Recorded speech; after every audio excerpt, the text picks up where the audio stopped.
How's everyone today? Well, thank you. Look at all these mics. I'll try not to go like. Unless you got skill. I do. No, I have no skill. I got it. Yeah, it's all right. Welcome to our table, sir. Great. Spisak, right? I am Jason Spisak. Okay. Technically, yes. That's how you say The it. voice actors, yeah, we don't always recognize you but we know the voices. Sure, of course. Yeah. I enjoy you as Fred Bug with 2Gs. Fred Bug with 2Gs. Yeah, he's great. He's got 6 arms and 2 Gs. Played great Yeah. Wally West. Yes, and then there's Wally. Hey, inches above sizzling death, I'm entitled to speak my mind. Yes. And now the Joker. And now the Joker. Yeah, super honored to get a chance to do this, man. I mean, it's not only is it a great story, Batman Hush, but the fact that they've created like a whole new Batman universe that I got to kind of just do my own thing as the Joker and not have to imitate anybody else is it was a big honor. So yeah, very lucky guy. Is it nice to be able to play the Joker like that, where you feel like the handcuffs are off? Yes. You got to do whatever you want with the character. But even though it's such a small part, you feel like Handcuffs. Ooh, kinky. Yeah, it's very liberating when they just say, look, go for this. Go for broke. Do what you want to do, what you hear in your mind. And I literally got plenty of opportunities to reach in deep as an actor, and there's a brutal scene in the alley, there's lots of comedic scenes, and this whole range of the Joker for this particular Joker. He has a big gamut in a short amount of time, and I really enjoyed that. So yeah, incredibly liberating, and go for broke. How hard was it to do the Joker laugh? How hard? Yeah.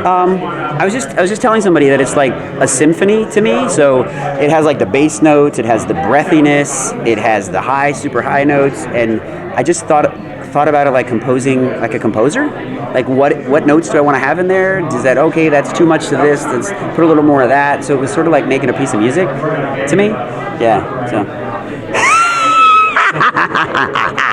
And it gets super high, which I won't do right now because I'm saving that for the panel. But yeah. What a very animated look to you. You could probably play the Joker in live action. Yeah, I hope so. I mean, I was doing something on a film set one time, and I made a Joker face, and then the director of photography took it home and photoshopped it into the Joker. So there's a photo on IMDb of me as the Joker. It's actually very cool. It's on IMDb still? Yeah, it's still up there. It's on my profile. So yeah, it's a good thing to put on the the what do you call it, like the posters and stuff for your interview, I guess. Yeah. So we just said, Kid Flash, Forager, Joker, a wide range of DC characters. Right. Are you like a DC fan, or have you found your niche in any manner?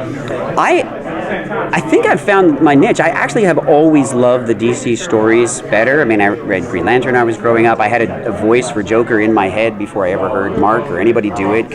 So I'm bringing the voice that I hear when I read the comics, and I'm hoping I share that with DC fans, and I'm hoping they like it, because that's why it's original, because it's from me. So yeah, it's always just kind of been in there. The Joker's always been in my head, but don't tell anybody. Don't tell anybody. Yeah, right.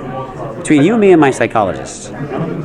So yeah, it's been a great ride. Is there anything challenging within the movie that you found? Yeah, the alley scene I think was very difficult because it's incredibly brutal, it's incredibly physically exertive, and I'm in the booth full on choking myself and the whole 9 yards. Yeah. So I wish there was video of that, but It probably is somewhere. Wes and James, they'll all tell you. Wes Gleason, who's the voice director, amazing talent. They'll tell you that I'm full on inhabiting it when I'm in that booth, and it can get taxing. You're doing a take after take, and you want to get it just right. You want it to feel like it's visceral.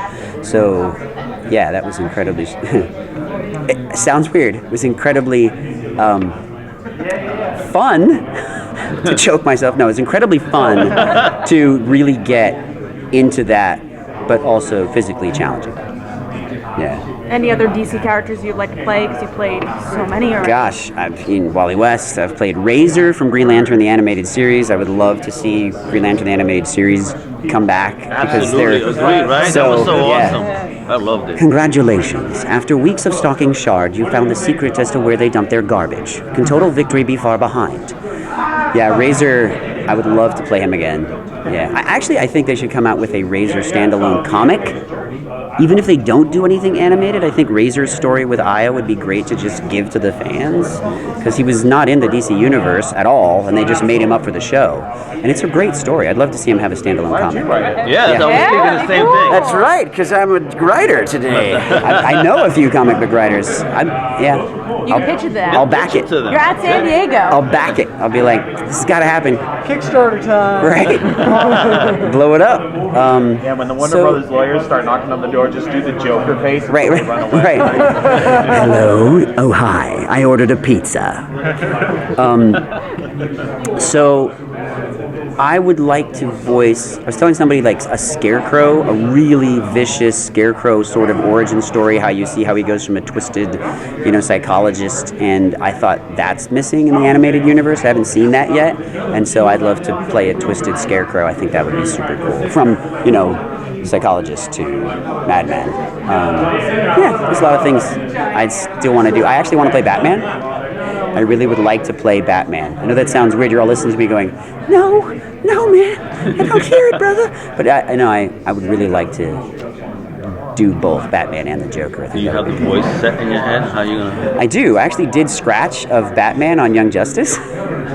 So we were doing a couple of scenes, and Bruce Greenwood could not be there for the day, and they needed a scratch for Batman. And so Greg goes, hey, Jason, could you just read the scratch lines for Bruce Wayne and then Batman in this scene? And I did it, and Greg goes, you could be a Batman. You could be a really good Batman. And so if Greg Wiseman says I could be a Batman, and then I think it's probably possible. When you say scratch, like, is that like the kind of wall line? Well, they were recording the radio play for an episode of Young Justice, and if a certain actor can't make it, they want to fill in those lines so that they have the timing. Sometimes they have to animate it before the actor's available. Right. So if Bruce Greenwood was like on a film or something, then they're animating the radio play without Bruce's voice, and then he comes in and he has to voice it later. Right. Depends. It's like a double. Yeah, and it's usually storyboard, like, so they want to get a sense of how the scenes are going to go, and then he's still doing original. He's not coming in to do ADR or anything like that. He's just coming in a little late to the process, and they don't want to wait to get it storyboarded, so they want the whole radio play, all the lines. So we sometimes have people do scratch tracks, what they call scratch tracks. Do you remember what the line was? What's that? I'm sorry, do you remember what the line was? What the lines were? I can't remember, actually. No.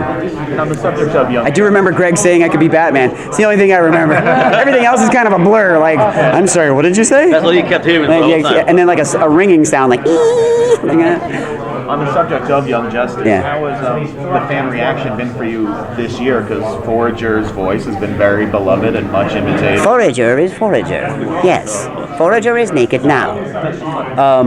I am thrilled that the fans have taken to any character that I create, but it's especially honoring to have them love Wally and then also love Forager, which they're totally different characters. They totally different voices, and that's a huge compliment. So I'm very honored, first of all, to have been in anything that Greg and Brandon create, like Young Justice season 3, but to have the fans take to Forager is a huge compliment. I really love it. I love it. Yeah. And I was on DC Daily, and they go, I just had to do an article about your appearance on that last. they were doing Forager impressions, so like they were, I think it was like episode 187 or something, and they all like challenge each other. So one person starts doing Forager, and so when one person starts doing Forager, other people start doing Forager, and then they all started like imitating Forager, and it's sort of like, really, you feel beloved when you're an actor, and then all of a sudden people feel like they want to imitate something you've done. That's like the highest compliment. So yeah. And how did you feel? So how do you like that? Oh, the bugs? Yeah. Oh, yeah. I did. There was some DVD extras and stuff that I did. Talked about how I created the bug sounds, and I'll go over it briefly. Basically, I was listening to a documentary on how cicadas sound. Cicadas are actually 3 different noises. One is a, and one is a. So when you hear them together, it's that cacophony of cicada noise. So I thought, well, Forager would speak universal bug, right? So that's where I got all those sounds together, and I started to put them together, and Brandon and Greg liked it, and I thought, well, maybe you hear those when he's emotional or he can't think of what to say, so in between words, and it kind of all came together for an extra piece of flavor. He's stolen our hearts. Yes, for sure. Yeah, thank you very much. Yeah, thank you guys. Appreciate you watching it. I really do. I'll keep watching. And you brought it back because it was dead, Yeah, like it Wally. was. Yep, It was dead. Well, hopefully we can bring Wally back too. That would be nice. right? I hear everybody saying that, and I'm like, it's Young Justice, man. Actions have consequences. The world is real. You need to hurry because Artemis is making eyes at Roy. So you I won't have that, dude. I won't have it. But Roy, you're my friend. What the hell, man? One redhead to another. Right. Totally. As she Totally. does. Right. Behind my back? What the hell, Roy? Yeah, then you just go all Joker on her. Like, Yeah, all of a sudden, Wally turns into the Joker. That's an interesting storyline. Well, you could play the Joker in Young Justice then. I would love that. Yeah. You're done. Thank you, brother. See you guys later. Thanks. Thank you so much for your time. I appreciate it.